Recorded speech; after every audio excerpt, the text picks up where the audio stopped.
Hey everyone, this is Brian Shoup. I wanted to talk a little bit today about transparency. There always is a call for government to be more transparent, and I hope that it always is that way. There is no reason why elected officials should not be transparent in the way that bills are created, when bills come to the floor, what the intention of those bills are, what the cost of those bills are, and how those bills will impact the community. Um, I've been in the legislature, the Delaware legislature, for 5 years, and I've heard this call for transparency even before I was there.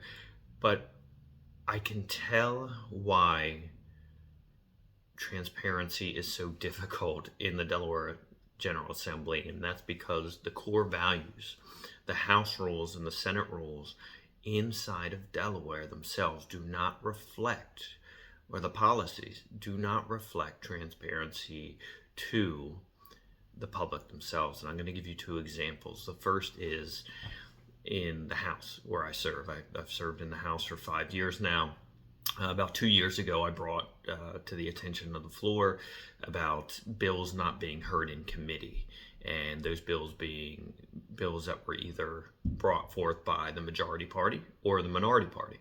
I'd heard the minority party for years complain that their bills weren't heard in committee and then on the floor as well. And I thought to myself, okay, is this just campaign rhetoric to say why we aren't getting things done, or is this actually happening? So I had the chief clerk pull the numbers on how many bills were heard in the education, the healthcare committee, and also the House Admin Committee for the House, and also how many of those bills were led by, sponsored by a member of the majority party, how many were sponsored by a member of the minority party, and how many times were those bills actually heard based on who they were sponsored by. I found some very interesting results. I was glad to see that when it came to the healthcare committee and the education committee, that across the board, they were seeing bills that were from the majority and the minority party about the same amount, about the same rate. The only bills that were not heard were explainable, bills that were asked by the sponsor to be delayed, or things that needed to be changed or needed more information from the sponsor itself or the committee that was looking into it. But when I looked into the administration committee, which is the committee that holds a large number of bills in the House of Representatives in the state of Delaware, there was a clear difference between bills that were brought in the 151st General Assembly that were sponsored by the majority party versus sponsored by the minority party. And in the 150th General Assembly, the majority party had 86% of their bills that were presented in the administrative committee were heard in the committee, and only 38% that were presented by the minority party were heard by the committee itself. Again, just 2 years later, if a majority sponsor from the majority party put a bill into committee, it was heard 78% of the time. If a bill heard by a minority sponsorship, only 42% of the time. Clear-cut politics over policy. It looked me dead in the face when I looked at the numbers. And the difference here is it's not only politics, because you could argue that elections have consequences, and I do agree with that at some level. But the rules state that all bills that are assigned to committees must be heard by committee in 12 days, and that just isn't being heard. I'm looking to get our statistics on this year, on the 152nd General Assembly, to see how those stats have differed in any way, if they have, for the House Administration Committee. But a number two rule that I think that all Delawareans should know, and I think the vast majority do not know, actually happens in the Senate. Now, I am not a part of the Senate, but I have been seen this because I've had bills. When you pass a bill in the House, which I have several times, it has to go to a Senate committee, and then it has to pass that Senate committee in order to be heard on the Senate floor. The Senate, when a bill is presented in the committee, does not vote on that bill in committee sessions. So let me give you an example from the House. If we vote on a bill, we voted on my bill for public education transparency. So basically, there was information that the Department of Education has gathered over the years, including proficiency rates, demographics, funding, and I asked all of those measurements to be placed on one page. All those metrics to be placed in one spot on the DOE website and connected to their homepage, so people from across the state, including families and students, could find it all in one place.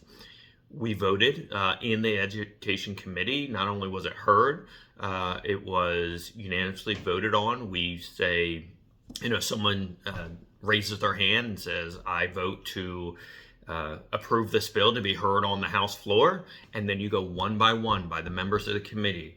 Mr. Johnson, yes or no. Mrs. Smith, yes or no. And you say yes or you say no. And you're put on record of what you said.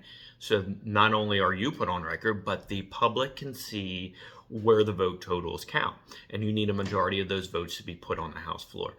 When it comes to the Senate, I took the same exact bill to the Senate, and this is true for all bills that are taken to the Senate, whether they start there in that chamber or they start in the House. They will discuss the bill. They will have a discussion on support and opposition to the bill. They will also have public discussion as well, and that is great for transparency. But then when it comes time to voting, the Senate just moves on to the next bill. There is no place where they ask the senators, will you be voting for this? Will you not be voting for this? That is not placed on the record in a public session. And I just don't know how that still happens in Delaware in 2023. An interesting story, Senator Buxton, who's in the minority party, actually his first time when he voted, or first time when he was in committee, he had a bill that he wasn't even a part of. He was just listening to it as part of the committee.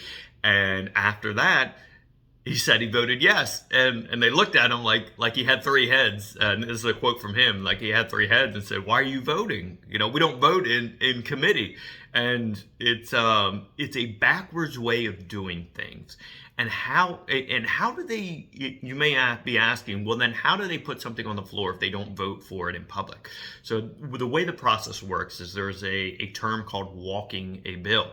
And what they will do is, even though they don't vote in public, they will go around to the senators that they know will support their bill, and they will get them to sign the bill backer, literally the back of the bill. They will put their signature on it, and if they get enough signatures from that committee, it will then show up on the House floor.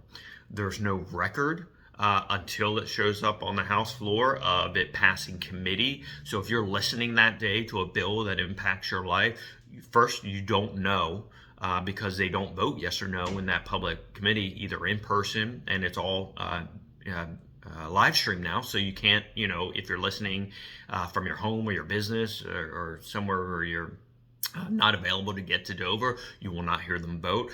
Also, it will not be updated online until it's going to the House floor.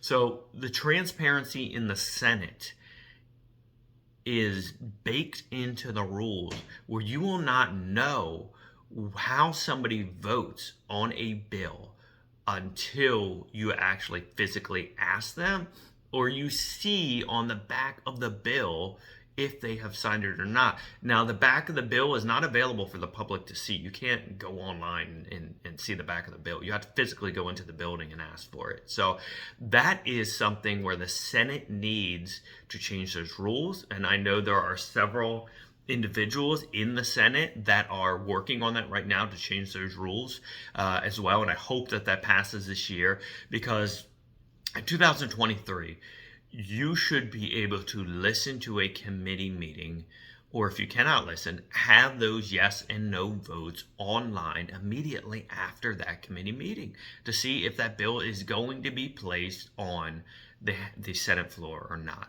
Those are two examples of how transparency needs to be updated in the Delaware rules, for the Delaware rules. So it's not law. These can be voted on by the senators, can be voted on by the House chambers. The House is actually doesn't have permanent rules right now, and one of the reasons is they don't want to vote on a proposal that I put forth that every bill would have to see a committee, and if they didn't, then it would automatically be placed on the floor. That is something they don't want to vote for in public, and so we are under temporary rules, still 1 year in. At the House of Representatives, and the Senate is still not voting in public for things that are in their Senate committee. So there is much progress to be made, and it may seem like inside baseball, but these are the exact rules that need to be changed, that need to show that our senators and our House of Representatives members are serious about transparency within their own chambers, in order to show that they're ready for transparency when it comes to constituent services and for lawmaking.